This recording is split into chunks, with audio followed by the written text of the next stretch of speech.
ఓం నమో వెంకటేశాయ. నేను మీ శ్రీనివాస్ భక్తి మార్గానికి స్వాగతం. తిరుమల తిరుపతి దేవస్థానం సంబంధించి బట్టి మరొక లేటెస్ట్ అప్డేట్ కూడా రావడం జరిగిందండి.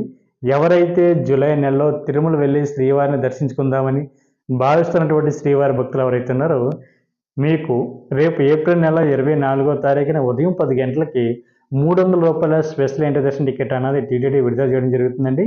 ఈ రూ. 300 స్పెషల్ ఎంట్రీ దర్శన టికెట్ అన్నది టీటీడీకి సంబంధించిన బట్టి అఫిషియల్ వెబ్సైట్ ఏదైతే ఉందో టీటీడీ దేవస్థానం .ap.gov.in వెబ్సైట్లోకి మీ మొబైల్ నెంబర్ తోటి లాగిన్ అవి టికెట్లు అయితే బుక్ చేసుకోవచ్చు. ఒక మొబైల్ నెంబర్ ఐడి మీద మ్యాక్సిమం 6 వరకు వెళ్ళడానికి అవకాశం ఉంటుందండి. దీనికి సంబంధించిన ఐడి ప్రూఫ్ వచ్చేసి మీ దగ్గర ఉన్నటువంటి ఆధార్ కార్డు తోటి టికెట్ అయితే బుక్ చేసుకోవచ్చు. అమౌంట్ కూడా మీరు ఆన్లైన్లోనే కట్టవలసి ఉంటుంది కాబట్టి ప్రతి ఒక్కరు కూడా ఈ అవకాశాన్ని వినియోగించుకోండి. మన భక్తి మార్గం ఛానల్ని మొట్టమొదటిసారిగా ఎవరైతే చూస్తున్నారో మీరందరూ కూడా మన భక్తి మార్గం ఛానల్ని సబ్స్క్రైబ్ చేసుకోండి. ఈ వీడియో నచ్చినట్లయితే లైక్ చేయండి,